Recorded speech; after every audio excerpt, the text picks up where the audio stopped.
Ini sekarang kan situasi corona ya, COVID-19 ya. Eh, banyak teman-teman yang susah ngakses narkotik dan substitusi lainnya atau obat psikotropik yang dalam bentuk antidepresan melalui psikiatri.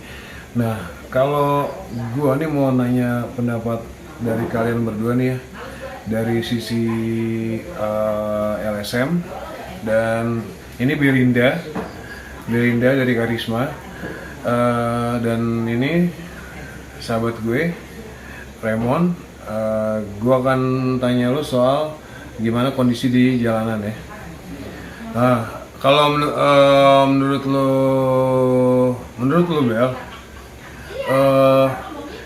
yang paling lagi susah di saat apa PSBB ini ya kan, apalagi di benar-benar di ini kan ya, dibatasin banget ya.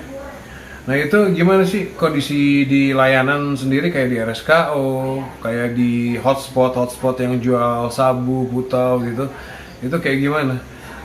Susahnya gimana, dan apa sih kendala-kendala yang dihadapin sama teman-teman di luar sana? Ini dari layanan kesehatan kan ya? Dari layanan, sisi layanan dan sudut pandang LSM.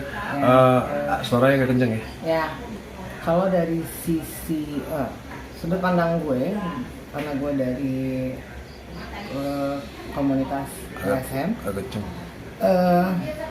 melihat layanan sebenarnya saat ini tersedia, maksudnya jam poli dan jamnya masih sama gitu, cuman karena ada situasi COVID ini, jadi beberapa layanan itu sebenarnya ditutup atau jadi dialihfungsikan, jadi kayak poli nafsa gitu, jadi bergabung dengan poli-poli lainnya karena keterbatasan SDM di layanan sendiri, karena memang mereka lebih banyak untuk menangani kasus pasien dengan corona.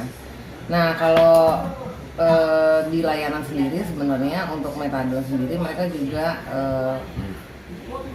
THD kan ya gitu, jadi Take home dose-nya gue denger harus seminggu tuh. ada yang per 5, ada yang per 3 gitu, dan Seminggu gue denger? Iya ada. Barusan.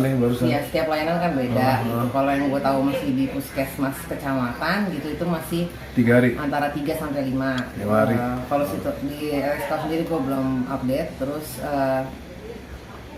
ya, dan itu pun mereka jarang berkumpul, begitu datang satu-satu, seperti itulah SOP-nya. Jadi samalah standar yang udah di ini kan, panduan dari Kemenkes punya, bahwa ada social distance, jarak gitu. Social distancing memang dilarang untuk berkumpul lama-lama dan di ketika satu mereka tempat. ngantri juga itu cukup Dijarakin ya, 1,5 meter sampai 2 meter ya. Iya, layanan sih nggak berubah, cuma memang jamnya itu memang agak dipadatkan gitu. Jadi kalau biasanya mereka buka setiap hari, ini sekarang enggak, dan pasiennya sendiri itu pasien dengan metadon itu juga bergiliran gitu. Jadi mereka udah tahu jamnya kapan gitu untuk ngantri, karena mereka udah diberi di briefing gua sih. Jadi emang banyak banget perubahan ya di situasi Ya. PSBB ini, lockdown, COVID-19. Karena kita COVID-19. mencegah supaya mereka juga tidak terlalu lama di layanan, terus kedua juga nggak Nongkrong. ngumpul-ngumpul gitu kan. Nah kalau dari lu sendiri, di hotspot nih yang jual sabu, jual putau, jual boti, apa sih yang banyak kendalanya nih? Pasti banyak ya, contohnya kayak misalnya sekarang orang nggak bisa sembarangan pergi kemana-mana karena di mana-mana ada razia gitu. Iya, otomatis pun Agak kencang maju. otomatis pun dari suppliernya pun udah mulai berkurang ya. Hotspotnya seperti itu ya, yang biasa kita sebut hotspot, yang tempat benar-benar Jualan dan make di situ. dan market di sana, fasilitas ada di sana, Oh.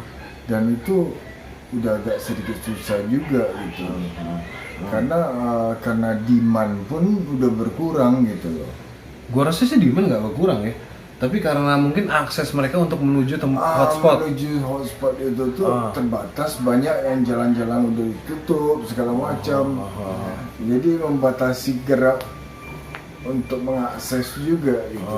Jadi dipersulit, otomatis ya dari harga pun bisa Agak fluktuatif, ada naiknya, ada turunnya, tergantung tentatif juga, ya. Iya. Jadi kesulitan para teman-teman pecandu di luar sana itu dalam kondisi COVID-19 ini dan di situasi PSBB ini mereka susah untuk menjangkau ke hotspot alias ketemu sama bandar gitu ya, dikarenakan ya seperti itu. Dan kalau misalnya nih soal Boti itu gimana?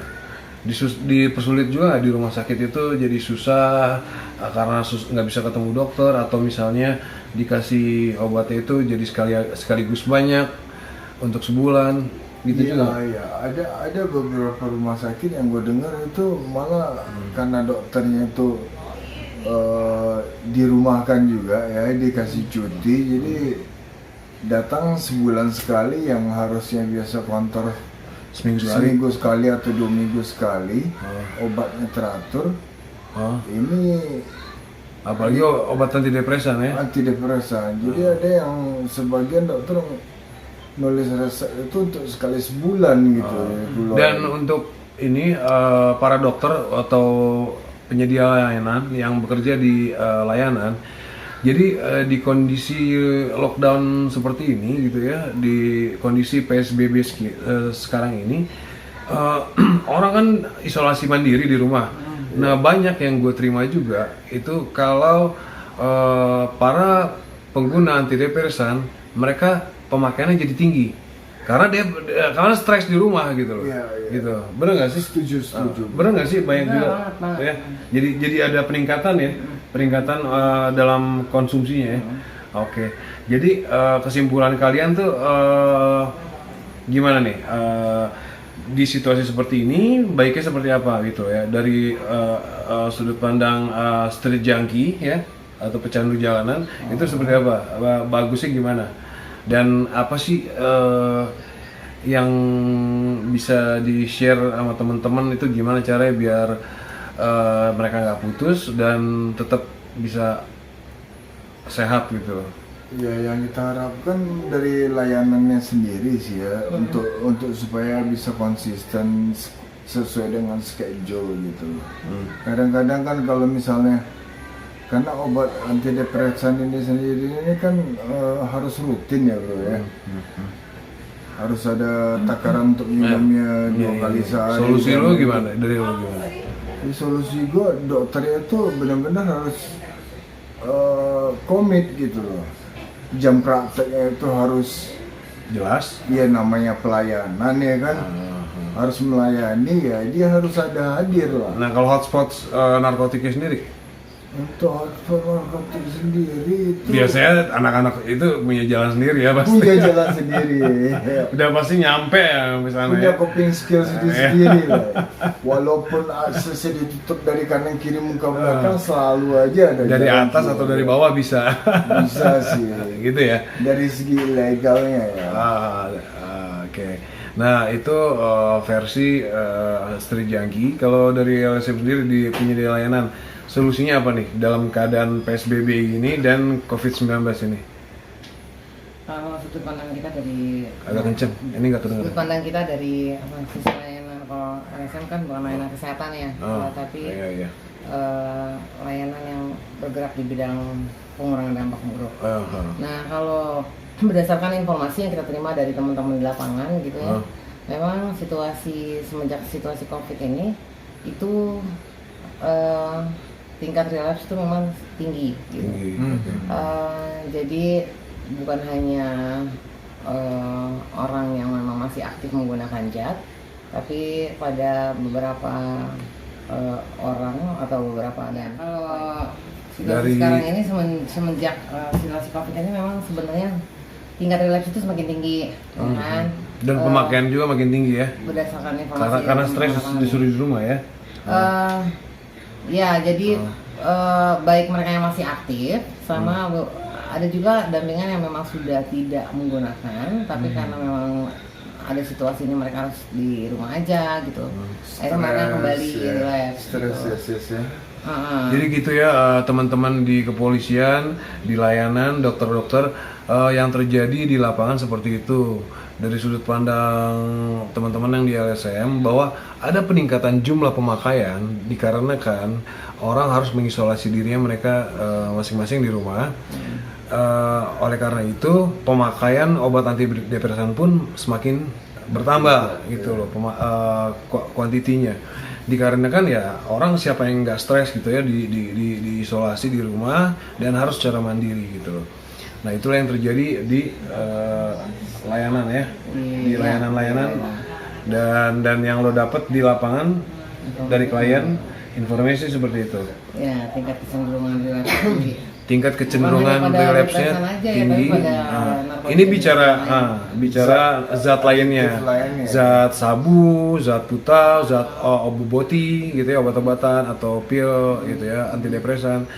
Juga dari teman-teman yang di jalanan juga gitu ya, agak deketan ya gimana? Jadi memang agak ini ya, susah gampang, tapi tetapnya yang namanya kalau street junkie tetapnya nemu jalan ya. Iya, ya? selagi ada niat pasti ada jalan sih ya bagi kita yang mau berusaha gitu.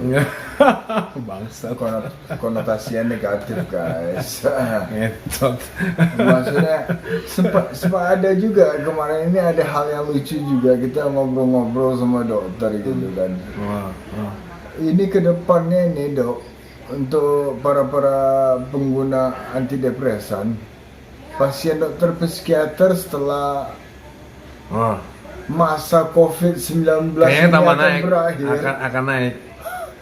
Jumlah pasien psikiater dan konsumsi antidepresan, Jumlah pasien psikiatri alias yang depresi akan bertambah karena banyak yang dikurung di rumah gitu loh. Jadi intinya mengalami stres itu yang kami temukan di lapangan, bahwa akan adanya peningkatan pasien psikiatri dikarenakan situasi sekarang ini gitu ya, kayak gitu ya. Dan untuk juga setuju ya mereka nggak masalah waktu ditanya itu ya. Dan untuk para pemakai yang di jalan juga ya mereka tetap bisa nemuin barang-barang itu, tapi ya susah dalam menuju hotspot ya, ke hotspotnya itu ya susah ya. Ya udah, pesan-pesan dari teman-teman yang di LSM apa? Terkait dengan status ini, untuk menjaga ingat SOP pencegahan bahwa sebisa mungkin kita tidak keluar rumah, tapi apabila harus keluar rumah itu untuk suatu hal yang sangat penting. Terus gunakan panduan-panduan yang udah ada gitu, teman-teman boleh browsing gitu di panduan. Tetap pakai masker gitu ya. Kemenkes gitu. Masker, terus sanitizer, jarak juga kita atur, terus ketika social distancing. Ya, ketika bertemu orang juga mungkin tidak mesti bersalaman, tapi mengucapkan salam dengan cara yang lain. Terus apa lagi? Sama terus kalau bisa teman-teman juga rajin untuk mengkonsumsi vitamin gitu dan makanan-makanan yang bergizi karena situasi ini membutuhkan imun yang bagus. Buah, vitamin. Ya, vitamin bisa berasal dari buah, bisa berasal dari apa aja. Untuk naikin antibody. Ya, terus sama jangan lupa berjemur gitu, tuh yang paling penting gitu. Sinar UV ya. Ya, mumpung ini dari sudut pandang teman kita yang di LSM ya.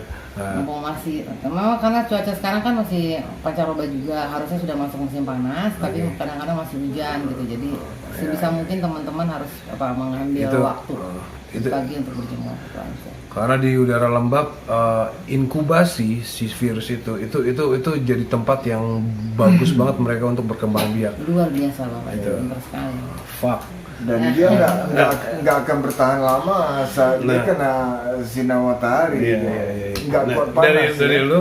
Dari lu gimana solusinya buat teman-teman yang di jalanan? Apa ya solusinya? Tetap semangat. Tetap semangat ya, kalau bisa ya dikurangin lah ya. Tetap pilihan pertama ya, kalau kalau memang bisa. Kesehatan sendiri itu Option tetap. A-nya adalah abstinence kan. Ya, kalau bisa abstinen atau sama sekali tidak memakai apapun, Itu akan itu lebih sangat baik, gitu ya. Di sini kita pertama tidak pernah menganjurkan untuk seseorang untuk memakai narkotik. Iya.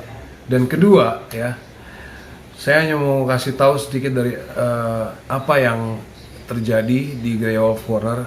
Pertama, kami tidak seperti channel lain, ya. Saya hanya sendiri dan saya tidak punya tim. Saya hanya memakai handphone Asus, which is Android. Saya ngedit dari handphone. Mungkin teman-teman belum puas dengan hasil editan saya, cara pengambilan gambar, tapi bukan itu yang mau ditampilkan oleh Grey Wolf Corner, tapi pesan-pesan dan informasi yang lebih kami utamakan. Kalau masalah kualitas dari videonya sendiri, saya masih terus belajar dalam editing video, pengambilan gambar, itu saya terus belajar. Masih banyak. Saya membuat ini dengan perangkat apa yang ada sama saya.